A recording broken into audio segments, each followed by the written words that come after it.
Welcome to the Ordinary Marathoner Podcast.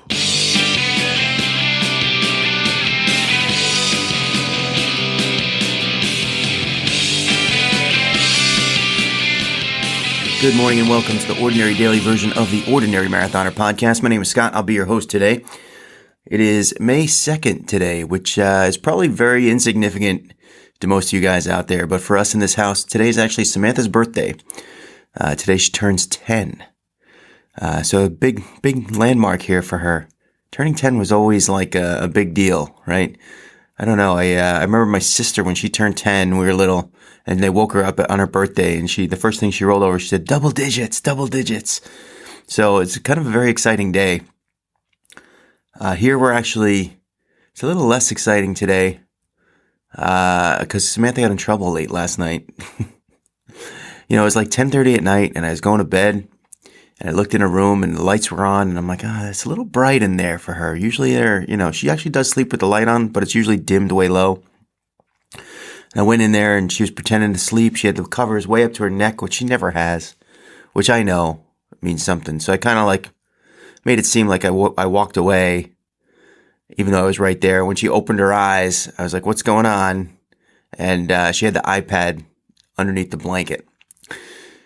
So, these kids today, with the iPad, with the YouTube videos, with whatever they do, it's an addiction, and it's bad, and it's not productive at all. It's not like, she plays games that are like, and look, I know I was the same way. I remember my problem when I was a kid is I would sneak my Walkman into the bed, and I would listen to the Met games, especially when they're on the West Coast.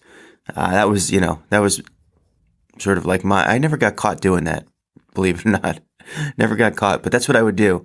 So her thing is the iPad, and so I took it away, and now this morning we're going to have to deal with, Dad, where's my iPad? And she's not getting it back. So, and it's her birthday. So it's kind of like, yeah, it's, it's about, 6:15 right about now, 6:20. And that's my, right now, that's the thing I'm fearing all day is looking ahead of my daughter's birthday and telling her she can't have her iPad back. But that's I don't know, not exactly marathoning topics. But let's talk about the run. Today's day 7. The Ordinary Marathon is just flying by. I congratulate Gary Talamini for winning the raffle yesterday. He gets a copy of Brian Burke's book, 26.2 Tips to Running Your Best Marathon. Great book. Brian's a good dude. He's all over Twitter, and he's always also very, very generous to our race. I would, definitely recommend checking out his books. He's got another one too, Running to Leadville, which is a good book as well. We're also giving him a free entry to any other Forever Home Running race. Forever Home Running is pretty much our race director. The guy Scott Fassard, who's been on the show multiple times, donated a free entry to any of his other races. So happy to give that away as well. I didn't mention the day before Kate the great former podcast guest. She won the raffle, and she got a decorated water bottle. June Walker is another participant. She runs a company called Grandma Junie Has a Potty Mouth, who is also a sponsor of the race. She donated 2 water bottles, really 3 water bottles to the cause. One of them was to honor the Max Mile. She gave that to Debbie Early, and the other 2 will be given away during the race. So one went to Kate Reed the day before. I forgot to mention that on the podcast. So let's talk about some training. I've kind of been in this weird mode lately, and I haven't. There's been some kind of lack of focus. I think for me, it's not even lack of focus. It's more like I feel like I set the bar kind of high, and then when I don't reach it, which is often, I get very disappointed in myself. And then I think that comes off sometimes on the podcast as, a lack of self-confidence or a lack of determination or not working hard enough, or, in reality, I think what it is me being very self-critical of myself and what I do, and feeling like, sometimes even when I finish the Ironman, I still don't, when the fact that I won't get the tattoo, things like that. It's like, I feel like, the accomplishments are there. I just don't always accept them because I want to reach better. I don't think I'm worthy. I don't think whatever that may be, whatever that psychological. Maybe I need a freaking therapist in here to tell me why I'm so messed up in the head. If any therapists out there want to donate a free hour, let me know. I ain't paying you. I don't know. I feel like therapy's a scam. But anyway, move on from that. I've had experiences before. It's just not what you think. It's not what you think. Let's go to training again. Because yesterday, I had an awesome day. I really did. I had an awesome day. In the morning, I did my yoga. Got that done. Kicked that out pretty quickly. It was like a 20-minute thing. It was day 12? Or day 13? I think it was day 13 of my 30-day yoga journey. I'll never not laugh at that. Anyway, then I needed to do a run. Now, the run I had planned was to go to the park. The park has crazy hills. They're all over the place. I could, off the top of my head, I was actually talking to the guy at Fleet Feet about this, Tim Murphy, about this last night, and how you run through that park and it's like there's very little flat area. It's up and down, up and down. Some of them are pretty vicious. So yesterday I selected the most vicious of these hills and I just went after it. It was run up, walk down, run up, walk down, run up, walk down. So I parked my car, and I was just feeling good. And my legs were, I would say, a little bit heavy, but not too bad. They didn't feel like 100%. They were sore. So I was a little bit nervous about that, but I kind of got over that really quickly. So it was basically like a mile run to get to the hill. So I took that nice and easy. And that was really, if anything, I had to go down a big slope. I had to go down a pretty big hill to get to the other big hill. If that makes sense. On my way, I passed there's this giant grassy hill in the park. I'm going to put a picture of this up on the video if you're watching. And it's got these like wooden railroad tie steps. And I saw it and I'm like, wouldn't it be cool? And I've always seen the stairs. And I've always said to myself, it would be cool to run up those, but there really are a lot of stairs. There's a lot of them. And I kind of put that in the back of my mind. I'm like, you know what? If I still have anything left in the tank at the end of this workout, I'm gonna hit those stairs and just see. And a lot of times, like, it's one of those where you look around, if there's a lot of people in the park, you're like, I don't want people to see me fail. I don't know what that was. That was a computer. I don't want to see people to see me fail running up those stairs. So maybe we won't do it today. Because as soon as someone starts running up those stairs, if there's people around, they're going to watch you, right? That's what's going to happen because it's kind of not something you ordinarily see in the park. I've never seen anyone run up the stairs. So I walk by the stairs and I'm thinking about it. And I'm also thinking that this hill is going to destroy me physically, mentally. I'm thinking it's going to crush me. It's a bad hill. And so I got to the hill and I ran up it. And I got to the top and I turned around and I started walking down. There were people walking up the hill and we kind of acknowledged each other and talked about how bad the hill was and and continued. So I walked all the way back down, turned around, ran back up. Number 2, second rep. I felt pretty good. I got to the top. You know what's strange? I did this 5 times. Down, up, down, up, down, up. Or up, down. Whatever order you choose. I did it 5 times. It took me probably about 40 minutes to go up and down, maybe a little bit less. Because it did take me some time to get there, and it's obviously going to take me some time to get back. In the past, I've done hills, and it's like that's typically what I can get in my time frame. So I went up and down 5 times. I got to tell you, the experience was a little strange because, the last few weeks when I've had trouble running, I get out there and my legs hurt, my calves hurt, my hamstrings hurt, my quads, everything hurts and it gets sore really fast. And it's not so much my breathing, I don't feel bad. It's just that my muscles ache. And my sense was I just wasn't used to the hills that I was running. I was running hilly routes, but not like yesterday. Yesterday was seek and destroy. Yesterday was find the hills and attack them. And it was really like a mindset.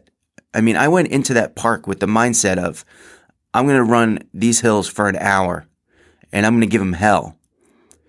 And I'm going to seek out the worst parts of this park. And I did. I selected the worst hill and I went up and down that sucker 5 times. And every single time when I got to the top, my legs were fine. And this is what I don't understand. My legs, my hamstrings, my quads, my calves, they were fine. No pain. No, I mean, barely any like tension, barely soreness, nothing from running up these giant hills. What hit me was my breathing. I would get to the top of that hill. My breathing was like, I mean, I don't have a heart rate monitor, but my heart rate was probably like 700. Maybe not that high. But my breathing was really bad. It was like, not bad, but, heavy breathing, getting up those hills and trying not to take it easy, mind you, either. I mean, I wasn't on a mission. So it wasn't like I was trying to run, that kind of like shuffle run. Like I was trying to run up those hills as hard as I could. And walking back down gave me like a complete refresher. Start again, do it again, 5 times. And I don't know. Like, I don't know the deal with that. I don't know the deal with how I could run up the biggest hill in the park 5 times and not feel it greatly in my legs. So I finished the 5 time. Look, I got like maybe, 17 minutes to get back to the car. It's about a mile. And it's uphill too. There's a big hill I got to go up. And now I'm starting to jog. I walk down the hill. And they got like a yellow speed bump at the bottom of the hill. And that was kind of my point where I if I was running another rep, I'd hit the yellow speed bump, turn around, run back up the hill. After 5 reps, I was like, all right, now it's time to go back. So I just started at the yellow speed bump. I started running it back. And of course, I run down the little path and I see the giant staircase. And I'm thinking to myself, my legs don't hurt. My breathing is fine. I've rested on the walk back down the hill. I feel good. I'm looking around. A couple people in the park, but they're kind of far away. I don't even know if they'll watch me or if they'll see me. So I took to the stairs. I went to the stairs and I got there. I looked up the giant hill and I started running. I don't include stairs as not like a normal part of my workout. Like I don't know how I'm gonna, I don't know how I'm gonna feel going up these things. I don't know if it's gonna be easy. It's gonna be hard.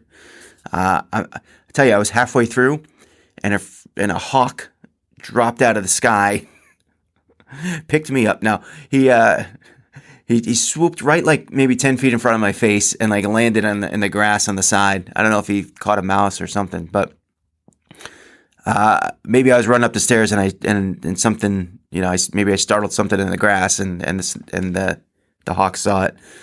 But it was kind of cool. I'm running up the stairs and here comes the hawk. He flies in front of me and I'm mentally I'm like, I'm telling myself that I'm getting up these stairs no matter what. Like and I got to tell you, it's a lot of stairs and I don't know how it compares to like the Philly stairs, the Rocky stairs. It felt like a lot.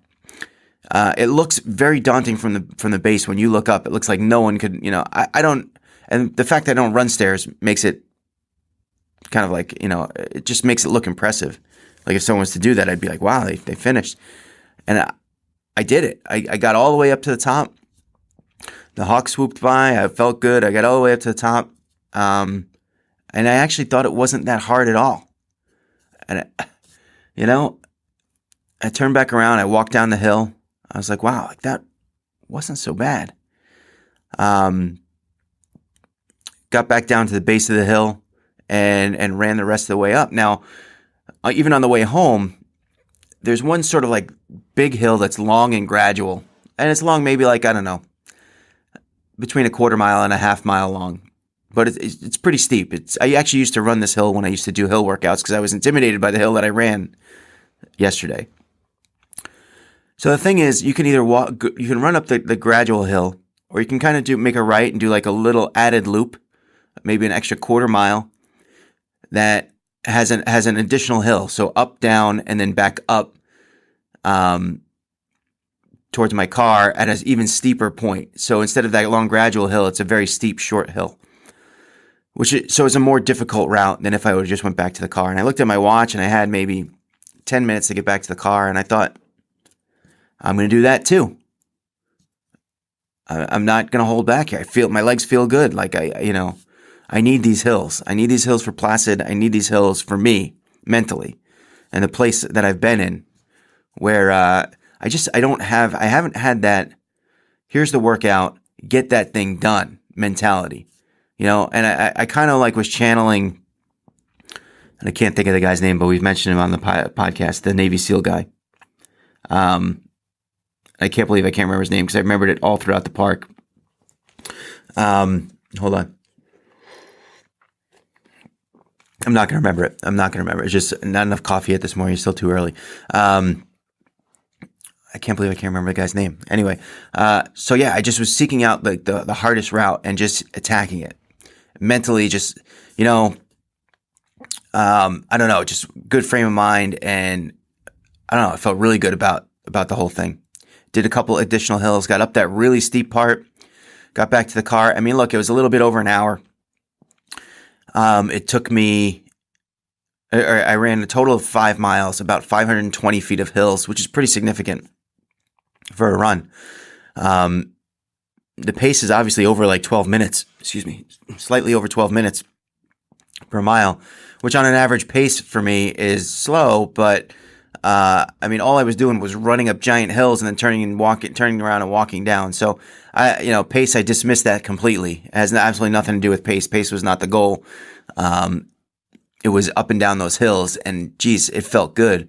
And this morning, even I feel my legs are tight, but they're that good tight, that good, they're that good sore. It's not injury sore. It's not old man sore. I wasn't up out of bed and hobbling, which sometimes I do, off of easier workouts. So yesterday's a bit of a enigma. You like that word? Enigma. Why? Why did I feel good yesterday? Why did I run 5 miles in the park yesterday on the biggest hills I could find?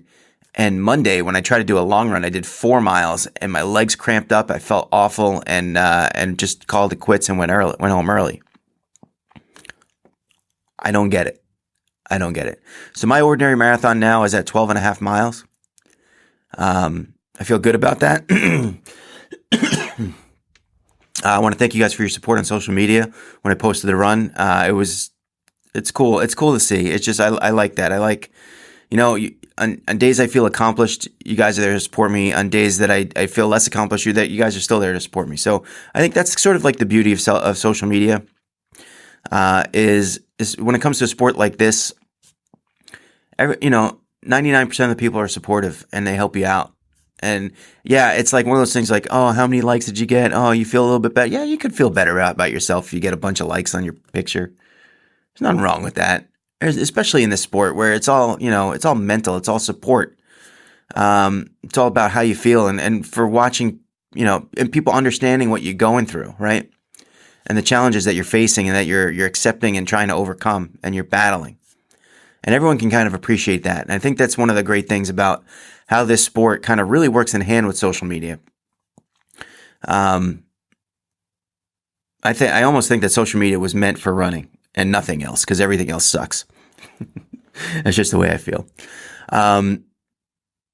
So yeah, I don't know. I'm trying to think. I was trying to think, and the one thing I could come up with as of why. It was like my frame of mind. I went into this run thinking, I gotta do this. Like, I am at the point where I need to get these hills done. I need to do them. I need hard work. I was craving hard work. I was dying for it. I needed it. I was seeking it out. And on the way, I'm trying to think of like what the way lately in my car, and I don't know if you guys have ever done this. So I have my little iPhone. So the other day we were driving, and I think I had Sam in the car.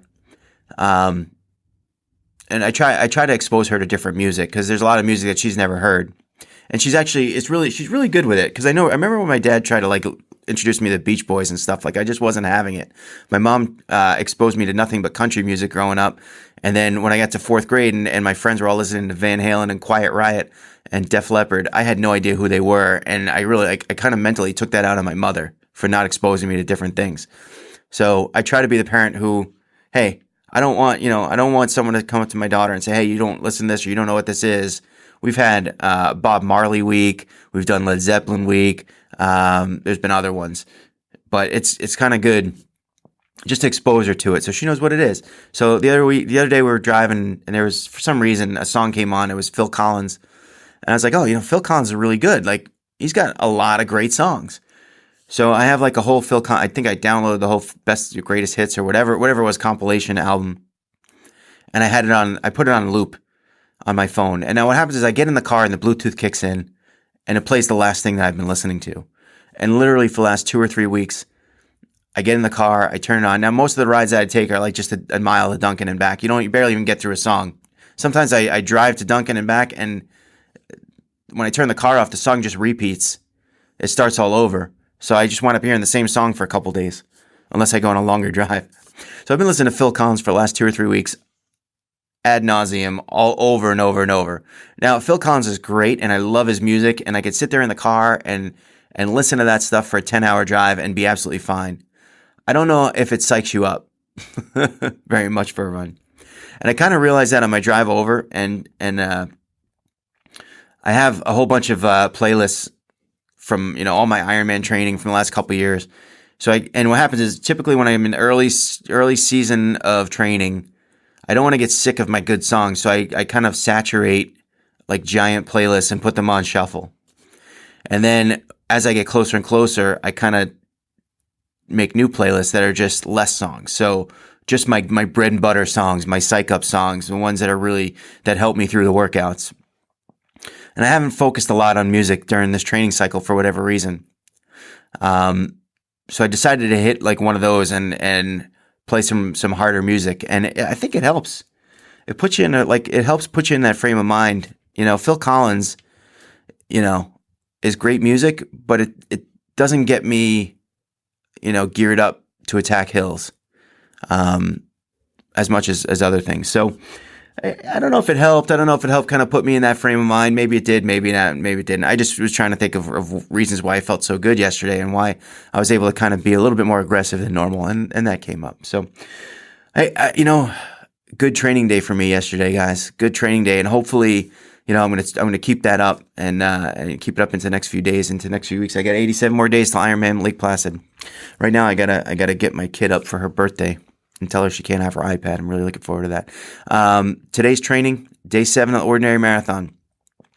My training looks like this. It looks like strength training, upper body this morning, followed by yoga. I think I'm gonna try to sneak a swim in there, and then we're gonna hit the bike.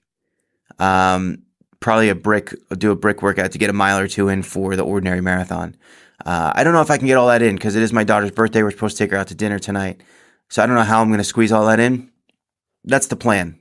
I think if I have to take something out, it's probably going to be, a swim, but I don't really know. I still have to get her a birthday present. Can I tell you what she says? This is what she says to me. So she's 8 years old. Sam, what do you want for your birthday? Legos. So we get her Legos. She's got tons of Legos. After 2 years, or after really from her 8 through 8 and into 9, she'd build the Legos, but she would build them halfway and lose the pieces, and the pieces would be scattered all over. They would mix in with pieces from other sets, and there's just this basement. It's one of the reasons we were able to turn the basement into a studio. It was because it was such a disaster from her Legos.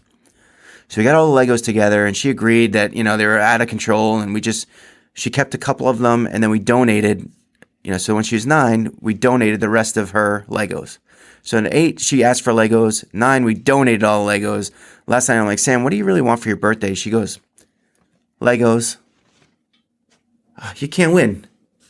Can't Legos. She ain't getting Legos, by the way. She also ain't getting her iPad back. All right, guys, get after it today, all right? Get yourself in that good frame of mind. Attack the workout. The Sam Fund, we're in day 7 of the Ordinary Marathon, raising money for the Sam Fund. I spoke to a whole bunch of people yesterday to try to get them to do the 5K. So if you're new to the podcast and you're listening to this and you're thinking about the 5K on Sunday, get out there with us. We're going to be, it's going to be a fun group. There's no shame out there. I know Stephanie's going to be walking Ellie in the stroller. So the chances of you finishing last, probably very small. Stephanie's going to fall in the knife for this one. She's finishing last, I'm pretty sure. So we're going to have a blast on Sunday. Get out to that 5K in Long Meadow, Massachusetts if you live anywhere close by here. With that, have a good day, guys. Get out there, get after it. Remember, every day is an ordinary day. It takes you to make it extraordinary.